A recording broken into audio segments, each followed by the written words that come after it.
कैसे हैं आप सभी।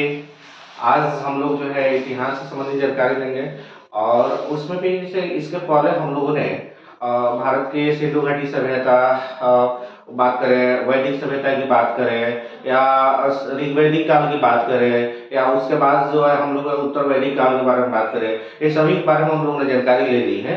तो अब जो है अगला हमारा टॉपिक बचता है या शुरू कर सकते हैं मगध साम्राज्य का उत्कर्ष से। तो आइए आज शुरू करते हैं मगध साम्राज्य के बारे में जानकारी लेते हैं। प्यारे दोस्तों, जैसा कि आप सभी जानते होंगे कि मगध जो है अंगुत्तर निकाय में जो 16 महाजनपद का उल्लेख दिया गया है, तो उन 16 महाजनपदों में मगध एक शक्तिशाली राज्य हुआ करता था।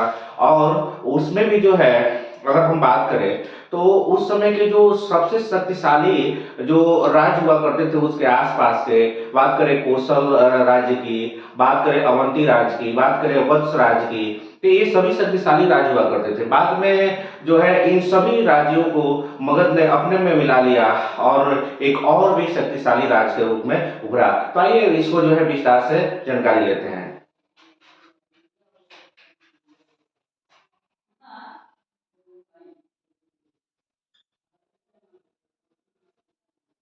मगध साम्राज्य का उत्कर्ष, मगध साम्राज्य का उत्कर्ष। अगर हम बात करें मगध साम्राज्य के उत्कर्ष की, तो मगध राज्य की स्थापना की बात करें तो चेरी राज्य के नरेश वसु के पुत्र, यानी कि बात करें तो चेरी राज्य के नरेश वसु के पुत्र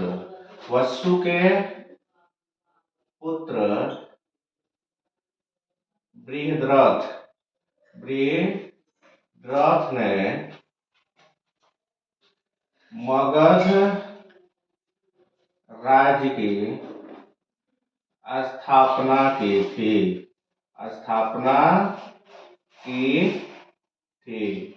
अगर हम बात करें तो आपको जानकारी होगा कि ये बृहद्रथ के ही जो है पुत्र जो थे जरासंध थे। जरासंध का भी नाम जो है एक बहुत रोचक कहानी है जिसके कारण से उनका नाम भी जरासंध पड़ा।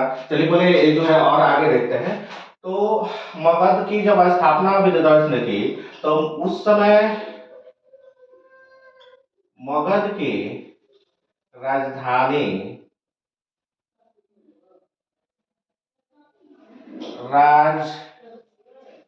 राजगृह रखी थी। राजगृह भी इस समय जो है राजगीर के नाम से जाना जाता है। उस समय राजगृह रखी थी।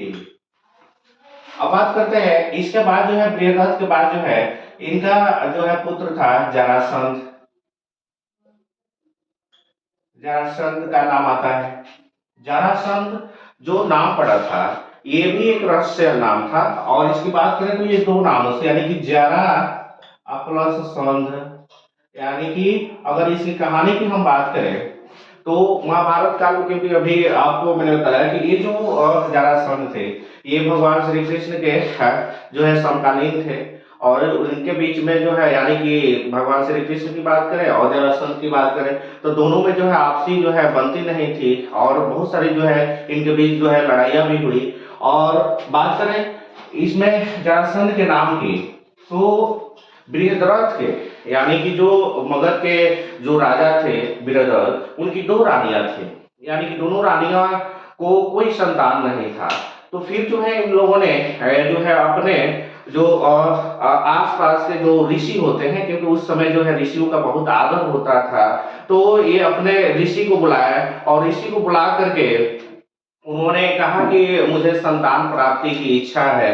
तो फिर उन्होंने एक फल दिया और उस फल को बोला कि आप ले जाकर के बड़ी रानी को दे दीजिए, जिससे जो है खाने के बाद जो है संतान की प्राप्ति आपको हो जाएगी। लेकिन जो उनकी दोनों रानियां थी, दोनों रानियों में काफी प्रेम देखने को मिलता था। तो जब बड़ी रानी को फल मिला खाने के लिए तो बड़ी रानी ने सोचा कि मैं अकेले ही क्यों जो है इस फल को खा लूं, क्योंकि मुझे ही पुत्र की प्राप्ति होगी। इसलिए जो है क्यों ना जो है इसको दो भाग करके, ये आधा भाग मैं खा लूं, आधा भाग जो है अपने छोटी बहन को खिला दूं, जिससे जो है दोनों को संतान की प्राप्ति हो जाए, दोनों को संतान की सुख की प्राप्ति हो जाए। इस तरह से दोनों ने क्या किया, ये बड़ी रानी ने क्या किया कि उस फल का दो आधा कर दिया, और दो आधा करके आधा भाग अपने खा लिया और आधा भाग अपने छोटी जो है सौतन कहे या बहन कहे उसको दे दिया और उसको भी खिला दिया। इस प्रकार जब दोनों गर्भवती हुई, जब बालकों का जन्म हुआ तो दोनों के जो गर्भ से आधा आधा यानी कि जो है एक ही शरीर का आधा आधा भाग जन्म लिया। और इसको देख करके वीरदत्त को बड़ा दुख हुआ और उन्होंने आज्ञा दिया कि इस दोनों भाग को टोकरी में रख करके जंगल में ले आकर रखा है।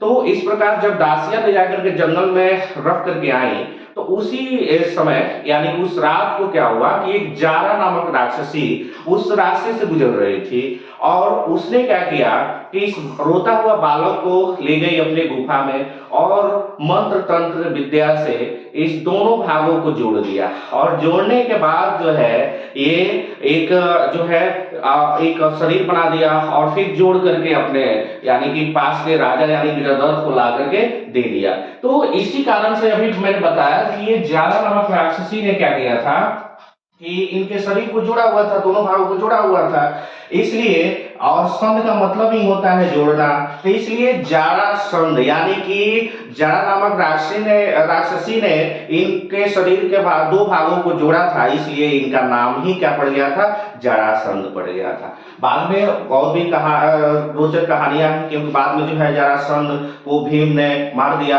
लेकिन चलते हैं, खैर ये तो अगली बात है, इसको जो है पौराणिक कथा के अंतर्गत देखते हैं। इसको ज्यादातर जो है इतिहास मान्यता नहीं भी देता है। तो आगे चलते हैं, इसका और भी वर्णन करते हैं और आगे की बात करें तो इसी जरासंध को जब जरासंध को भीम ने मल्ल युद्ध में मार दिया, तब जरासंध का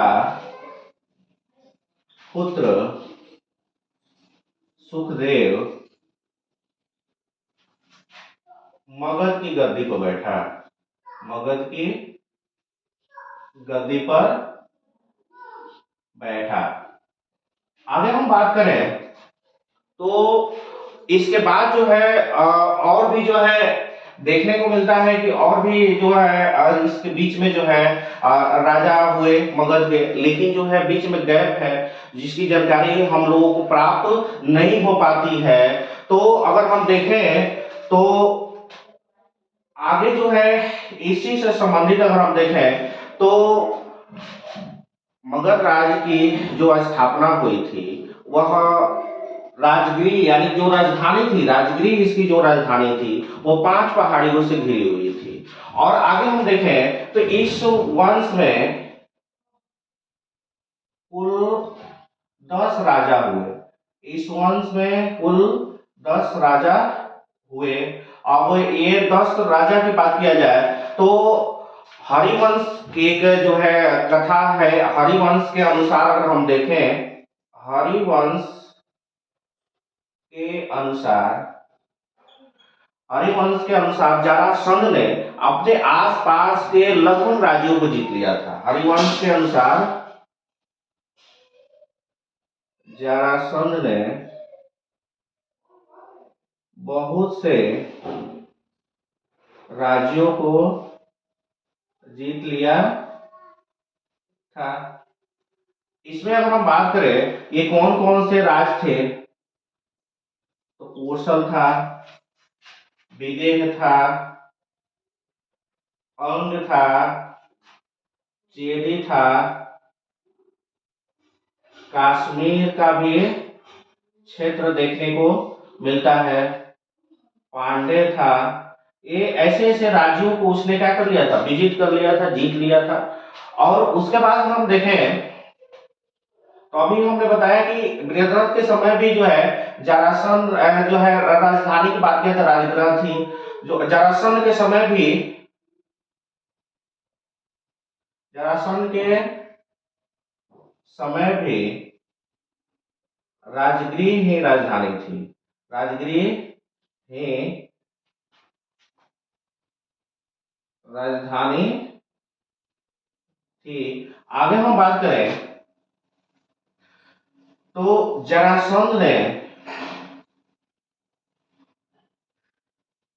बाह्य सुरक्षा के लिए 45 किलोमीटर लंबा साइक्लोपियन नामक दीवार की स्थापना की थी।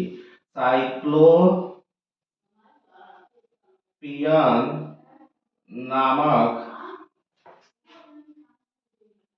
दीवार की स्थापना की थी। बात करें तो जरासंध ने जो राजगृह की सुरक्षा के लिए जो है 45 किलोमीटर लंबा साइक्लोपियन नामक दीवार की जो है स्थापना की थी, जो आज भी राजगृह में जो है देखने को इसका कुछ अंश मिलता है। अगर हम बात करें तो जरासंध ने अपनी पुत्री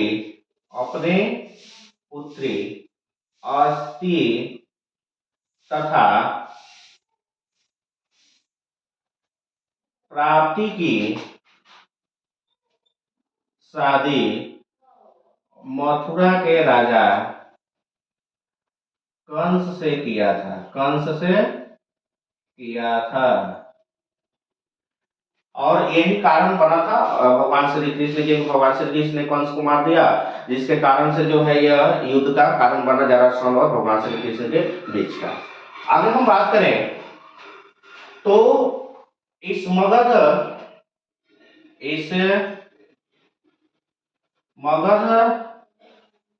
साम्राज्य का अंतिम यानी कि बृहद्रथ वंश का राजा रिपुंजय था। इस वंश का अंतिम बृहद्रथ वंश के अंतिम राजा की बात किया जाए तो रिपुंजय था, जिसको रिपुंजय की बात करें तो रिपुंजय को रिपुंजय के एक दरबारी पूर्णक ने हत्या कर दी तथा बाद में इसी दरबार का एक दरबारी मही ने पूर्णक की हत्या कर दी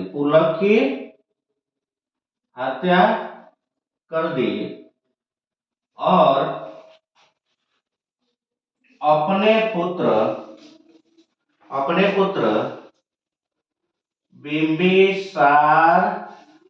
पुत्र बिंबिसार को मगध की गद्दी पर बैठा दिया। तो इस प्रकार आपने देखा कि बात करें मगध साम्राज्य में बृहद्रथ वंश के अंतिम राजा की, तो वो रिपुंजय थे और रिपुंजय की हत्या जो है पुलक ने कर दिया और पुलक की हत्या जो है मही नामक दरबारी ने कर दिया और अपने पुत्र बिंबिसार को जो है गद्दी पर बैठा दिया, मगध की गद्दी पर बैठा दिया। अब बात करते हैं मगध की जो है भौगोलिक स्थिति, इसको उतारना चाहते हैं तो उतार सकते हैं।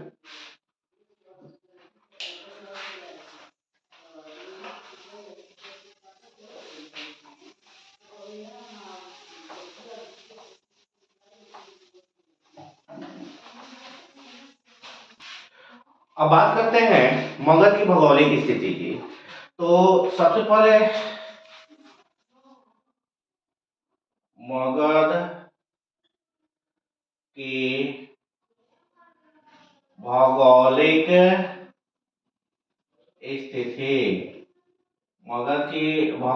स्थिति की अगर हम बात करते हैं तो इसकी सबसे बड़ी बात करें तो यह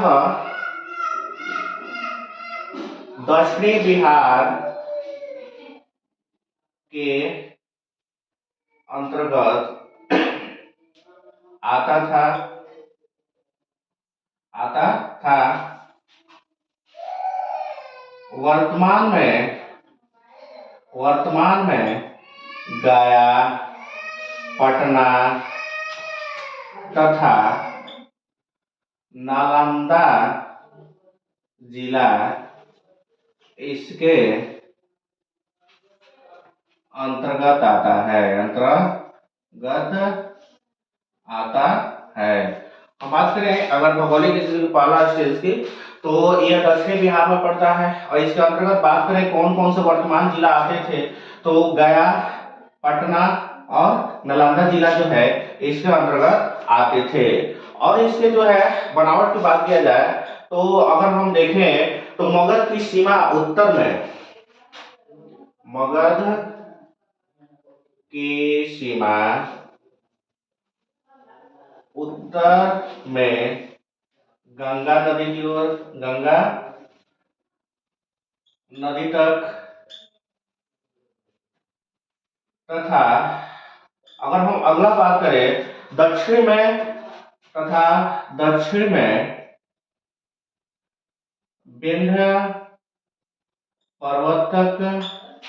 अगर हम बात करें पूर्व में तो चंपा तक, पूर्व में चंपा तक तथा अगर हम बात करें पश्चिम में तो पश्चिम में बात करें तो सोन नदी तक, सोन नदी तक। अगर इस तरह से हम देखें तो इसको बना सकते हैं उत्तर दक्षिण, उसके बाद से पूर्व पश्चिम पूर्व। उत्तर की बात किया जाए तो उत्तर में गंगा नदी तक, दक्षिण में बात किया जाए तो विंध्य पर्वत तक,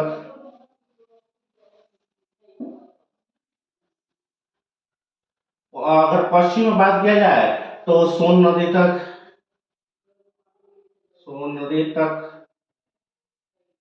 अगर हम पूर्व की बात करें तो पूर्व में चंपा तक, यानी कि एक अंग की राजधानी चंपा तक, अंग की राजधानी चंपा तक। इस तरह से जो है इसका विस्तार जो है देखने को मिलता था। आगे हम बात करें तो मगध का जो निर्माण हुआ था, तो बाद में जो आप जानते हैं कि इसका जो है राजधानी पाटलिपुत्र बना और पाटलिपुत्र को कुसुमपुर के नाम से भी जाना जाता है। और पाटलिपुत्र का जो निर्माण हुआ था वह द्वाब के बीच में हुआ था, द्वाब के किनारे हुआ था। द्वाब का मतलब होता है, द्वाब में हुआ था, द्वाब का मतलब होता है दो नदियों के बीच का क्षेत्र, यानी कि ये जो क्षेत्र राजधानी थी वो द्वाब में पड़ता था। और द्वाब जो होता है वो काफी उपजाऊ होती है, उसमें बहुत सारे जो है फसल अच्छी तरह से होते हैं। तो मगध की राजधानी पाटलिपुत्र, इसको कुसुमपुर भी कहा जाता था, कुसुमपुर द्वाब में स्थित था, जिसके कारण यहाँ फसल अच्छी तरह होती थी। और बात करें तो यहाँ पर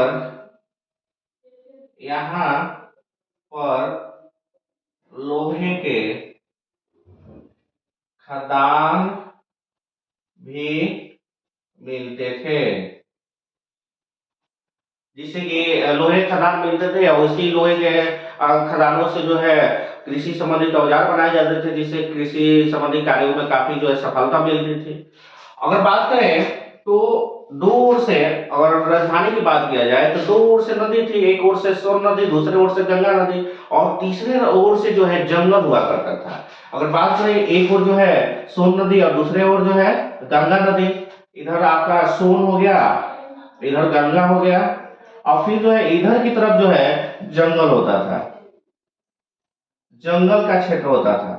तो इससे जो है इसके बनावट में और इसके शक्तिशाली होने में काफी जो है महत्वपूर्ण योगदान मिलता है, क्योंकि जो है इधर से जो है कोई भी आक्रमण नहीं कर सकता था, इधर से भी सोन नदी की ओर से भी आक्रमण नहीं कर सकता था, गंगा नदी की ओर से भी आक्रमण करना आसान नहीं था, और तीसरी ओर से जंगल था, तो उस जंगल की ओर से भी आक्रमण करना इतना आसान नहीं था। और साथ में एक और भी जो है इसकी विशेषता थी कि इस जंगल से जो है कीमती लकड़ियां भी मिलती थी, जिसके विकास में, इसके राजधानी के विकास में काफी महत्वपूर्ण योगदान होता था। साथ साथ में जो इन जंगलों में हाथी मिलते थे जो कि काफी शक्तिशाली होते थे, और इनका काम जो है युद्ध में काफी कार्य लिया जाता था। तो और भी देखें,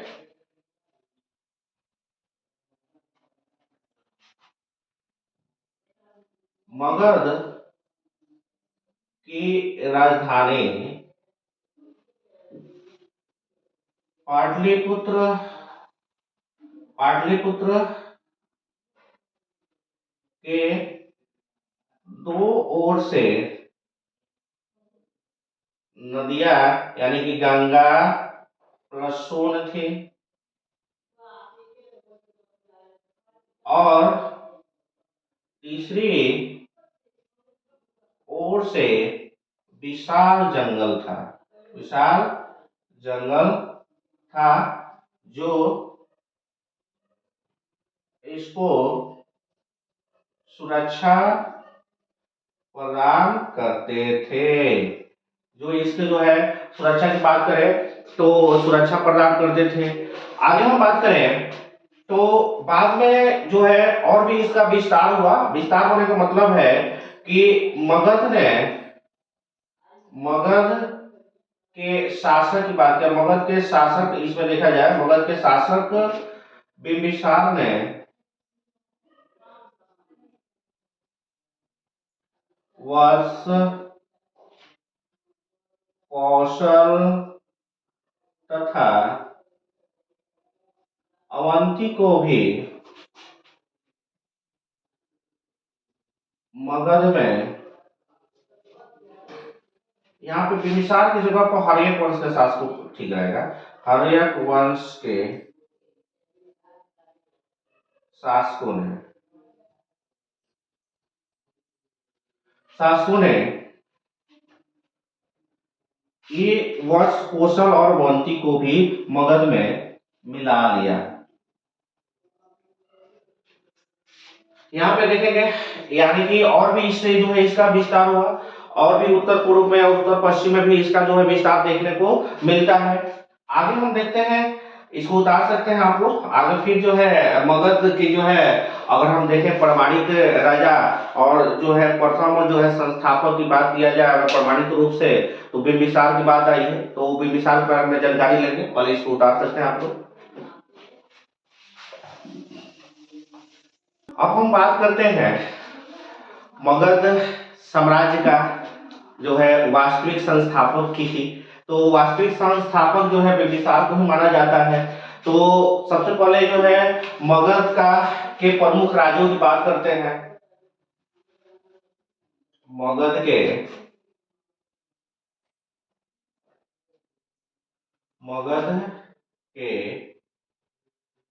प्रमुख राज्य, मगध की प्रमुख राज्य की बात किया जाए तो सबसे पहला आता है हर्यक वंश। प्रमुख राज्य भी देख सकते हैं या वंश भी कह सकते हैं। तो पहला आता है आपका हर्यक वंश। अगर इसका टोटली जो है समय की बात किया जाए तो 544 बीसी से लेकर के 544 बीसी से लेकर के आप देखेंगे 412 बीसी तक है इसका। अगर काल की बात किया जाए तो 544 बीसी से लेकर के 412 बीसी तक इसका समय होता है। अब इसमें हर्यक वंश में जो है सबसे पहला शासक की बात किया जाए, इसके राजा की बात किया जाए तो बिंबिसार आता है। बिंबिसार सार का नाम आता है, बिंबिसार का नाम आता है। आपको मैंने बताया ही जो है बिंबिसार को इनके पिता मही ने पुलव को मारकर जो है मगध की गद्दी पर बैठा दिया था। तो आइए बिंबिसार के बारे में जो है जानकारी लेते हैं, इनके महत्व के बारे में जानकारी लेते हैं। तो अगर हम बात करें तो मगध का, अभी मैंने बताया मगध का वास्तविक संस्थापक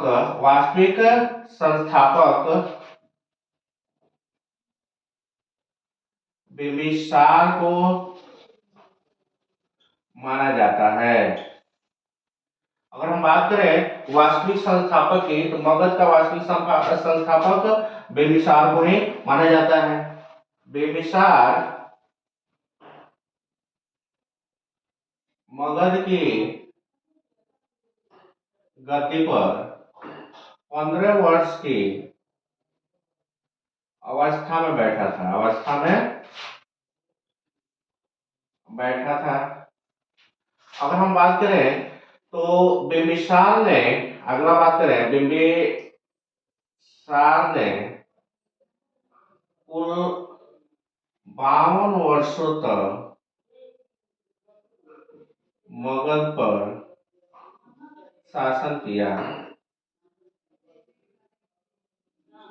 इसके शासन की बात किया जाए तो इसने जो है मगध पर कुल जो है 52 वर्षों तक जो है लगातार शासन किया।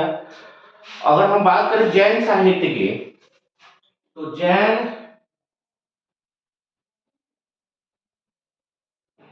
साहित्य में बिंबिसार को श्रेणिक के रूप में जाना जाता है, श्रेणिक के रूप में जाना जाता है।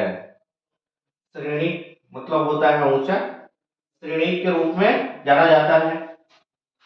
और भी बात करें तो ये जो है बिंबिसार जो थे काफी जो है हौसले वाले व्यक्ति थे, और इन्होंने एक प्लान बनाया, क्योंकि जो है हमेशा जी इनको लगता था कि हमारे राज्य पर खतरा है, राजधानी पर खतरा है, अन्य राज्यों को जो है, और अन्य राज्य कौन हुआ करते थे, अवंती थे, कौशल थे, और जो है आपका वत्स था।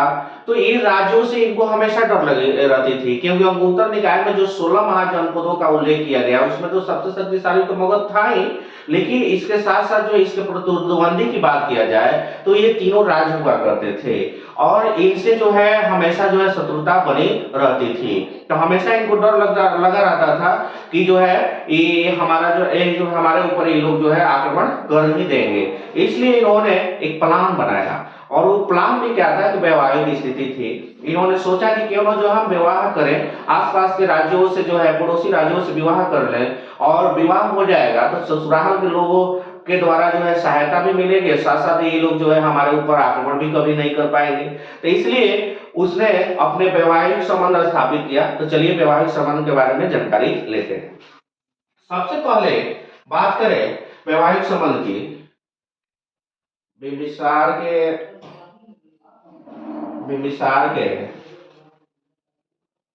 वैवाहिक संबंध की, तो सबसे पहले इन्होंने विवाह की बात करें तो कोसला देवी से किया था।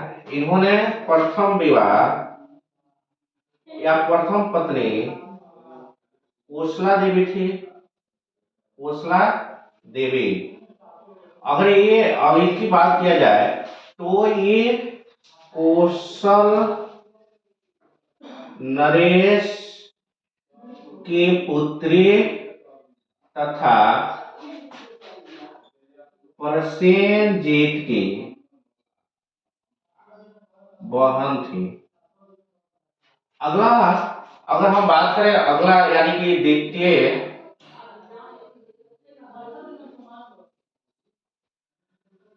द्वितीय पत्नी की अगर हम बात करें तो द्वितीय पत्नी वैशाली की चेलना, यानी कि छलना तथा चेलना भी कर सकते हैं, चेलना या छलना थी। और ये कहाँ की थी, तो वैशाली की राजकुमारी थी, वैशाली राजकुमारी थी।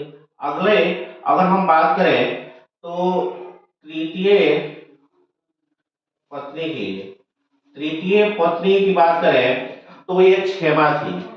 और वैशाली यानी कि चलना इन्हीं से जो है, ये देखिए इसमें एक और है, इन्हीं से अजात शत्रु का जन्म हुआ था।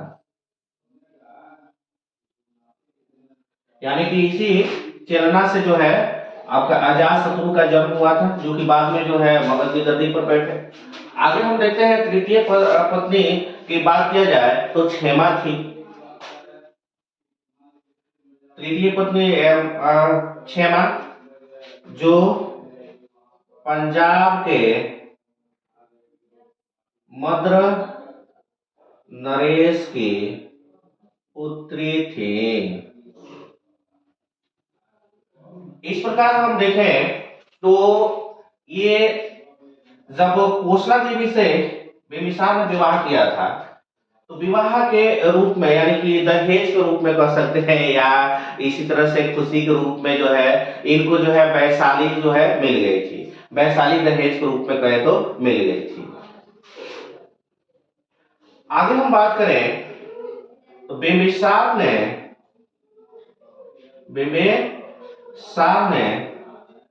अंग को अपने साम्राज्य में मिला लिया, जीत कर मिला लिया। यानी कि बिंबिसार ने क्या किया, अंग को जीत लिया और जीत लेने के बाद जो अपने राज्य में मिला लिया। और अवंती के साथ क्या किया, अगला कार्य क्या किया, अवंती के राजा चंद्रप्रदोत जब बीमार पड़े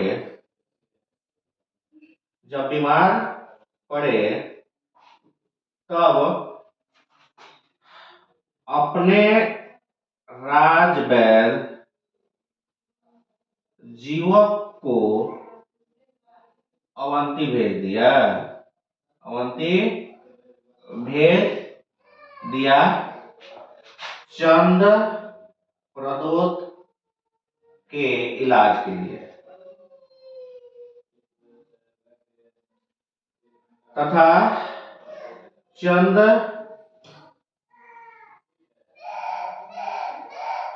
प्रदोत से मित्रता कर ली। प्रदोत से मित्रता कर ली। चलिए इसको उतार सकते हैं, आगे फिर देखते हैं।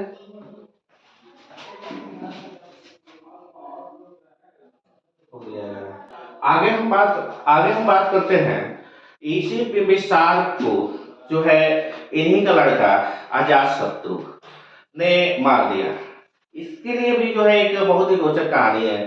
एक समय ऐसा था कि जो है बिंबिसार जो है अपने इसके अलावा भी कोसला देवी से भी दो पुत्र थे, जो कि काफी जो है बिंबिसार के प्रिय हुआ करते थे। और उन्हीं के जन्मदिन पर ये बिंबिसार ने बहुत ही जो है आश्चर्यजनक की बात करें या कीमती की बात करें या जादुई खिलौने को ला करके उन्होंने दिया था, जिसको देख करके अजातशत्रु जो है काफी दुखी हुआ और अपने पिता से जो है, हालांकि पहले ही बिंबिसार ने यह घोषणा कर दी थी कि आने वाला जो राजा होगा वह अजातशत्रु ही होगा, लेकिन उम्र इतना ज्यादा वर्षों तक इन्होंने शासन कर लिया था कि अजातशत्रु भी अब लग रहा था कि बुरा होते जा रहा था, तो इसको अच्छा लग नहीं रहा था। तो कुछ किताबों में ऐसा भी देखने को मिलता है, इतिहासकारों द्वारा ऐसा वर्णन देखने को मिलता है कि अजातशत्रु ने पकड़ के कारागार में डाल दिया। और कुछ इतिहासकारों का ऐसा कहना था कि नहीं, अजातशत्रु ने अपने पिता की हत्या कर दिया, यानी कि तलवार से घोंप दिया, मार दिया। तो जो भी सही हो, यानी कि ऐसा ही माना जाता है क्योंकि अजातशत्रु ने अपने पिता की हत्या कर ही दिया। तो उसके बाद से बिंबिसार के बाद जो है कौन सा, यानी कि अजातशत्रु मगध की गद्दी पर बैठते हैं। तो आइए देखते हैं अजातशत्रु के बारे में। अजातशत्रु, इनके अगर शासन काल की बात किया जाए तो इनका शासनकाल जो है पड़ता है 492 से लेकर के 492 बीसी से लेकर के 460 बीसी तक जो है इनका शासनकाल चलता है। अगर इसके पहले जो है बात करें, क्योंकि अभी आपको मैंने बताया कि जैसे ही जो है इन्होंने बिंबिसार की हत्या की, तो दहेज में कोसला देवी से जब विवाह हुआ था तो बिंबिसार को वैशाली राज्य मिला हुआ था। तो तुरंत प्रसेनजीत ने क्या किया कि वैशाली राज्य को ले लिया, अपने अधिकार में ले लिया, क्योंकि उन्होंने जो उनके बहनोई का हत्या कर दिया था। तो इसलिए जो है युद्ध तो बनता ही था। तो इस प्रकार जो है प्रसेनजीत यानी कि प्रसेनजीत और अजातशत्रु के बीच में युद्ध होता है, और इस युद्ध में अजातशत्रु विजय भी होता है। और विजय होने के बाद जो है देखिए आगे क्या होता है, चलिए चर्चा करते हैं। पहले सर्वप्रथम जो है देखें तो प्रसेनजीत तथा अजात शत्रु के बीच युद्ध होता है, तथा प्रसेनजीत अपनी पुत्री वजीरा का विवाह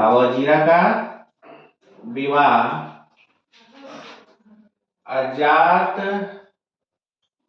शत्रु से कर देते हैं। और भी जो है अजात शत्रु ने क्या किया, एक और भी जो है किया क्या था कि वसाकर जो है उनका सेनापति हुआ करता था अजात शत्रु का। तो उसने क्या किया, अजात शत्रु ने अपने सेनापति वसाकर को लिच्छवी भेजा तथा तो आगे देखते हैं। अजातशत्रु ने अपने सेनापति वर्षाकर को लिच्छवी भेजा तथा वर्षाकर की मदद से लिच्छवी पर भी अधिकार कर लिया, लिच्छवी पर अधिकार कर लिया। आगे हम बात करें तो इन्होंने और भी क्या किया था, इन्हीं के समय में अजातशत्रु के समय में ही अजातशत्रु के शासन काल में ही प्रथम बौद्ध संगीति का आयोजन हुआ था।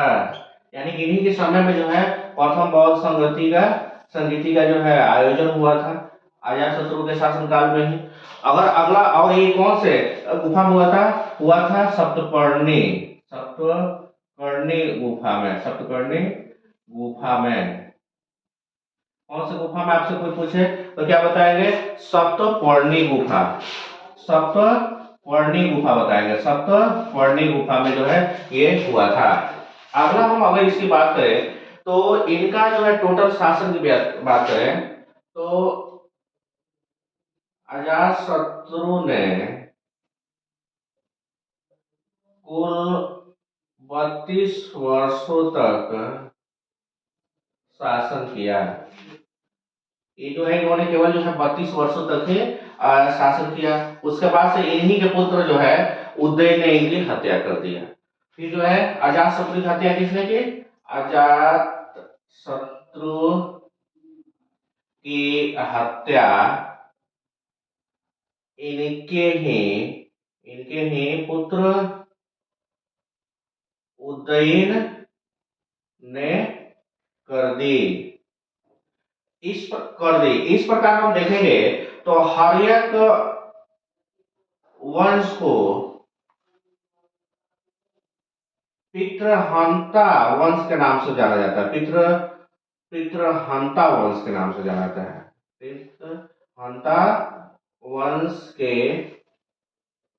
नाम से जाना जाता है।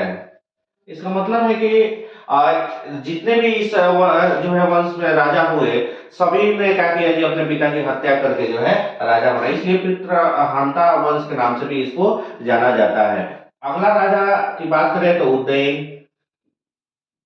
उदयन उदयन की बात आती है, और इसी उदयन ने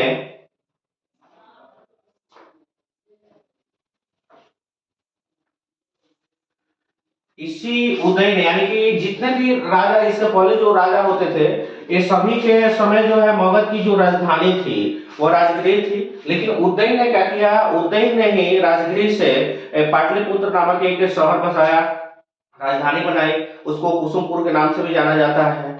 और कहें तो गंगा तथा सोन नदी के द्वार पर पाटलिपुत्र नामक शहर बसाया तथा राजधानी बनाया, राजधानी भी बनाया। अगला हम बात करें तो 444 बीसी में, 444 बीसी में शिशुनाग ने शिशुनाग ने